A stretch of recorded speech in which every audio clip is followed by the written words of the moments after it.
oferi încă o dată șansa de a regăsi clipele ce-au fost și s-au risipit și tot ceea ce împreună am clădit, portând mereu doar privirea ta.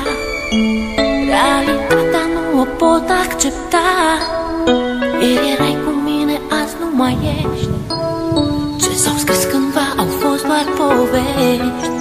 Tu spuneai mereu trăiește-ți clipa, viața însă n-a putut ierta.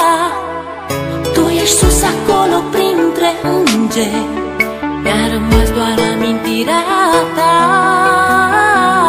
Vei rămâne în gândul meu, la bine și la greu. Iar tot ceea ce-am făcut împreună ne va lega mereu. Vei rămâne în gândul meu, la bine și la greu. Iar tot ceea ce-am făcut împreună ne va lega mereu. Astăzi cerul parcă e înnorat, totul în jurul meu îmi pare schimbat. Uneori viața e de neînțeles, ea nu iartă, iar tu nu ai de ales. Este ultimul tău drum, te-am pierdut, amintirea se așterne în trecut. Ieri erai un suflet nevinovat, astăzi îngerii din cer mi te-au luat. Parcă ieri trăiam speranțe și vise, parcă ieri aveam tot ce ne-am dorit. Tu spuneai că viața merge înainte, mă întreb oare chiar s-a sfârșit.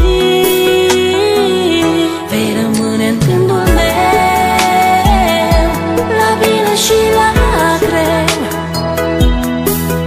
Iar tot ceea ce-am făcut împreună ne va lega mereu. Vei rămâne în gândul meu, la bine și la greu. Iar tot ceea ce-am făcut împreună ne va lega mereu. Știu că mă auzi. Este poate ultima oară când te privesc în ochi, ultima oară când îți văd chipul, ultima oară când îți vorbesc. Lacrimile nu-ți pot șterge amintirea. Ai ales un drum pe care nu există suferință, nici durere. Mi-e greu să accept, însă, independent de noi, viața merge înainte. Parcă ieri trăiam speranțe și vise, parcă ieri aveam tot ce ne-am dorit.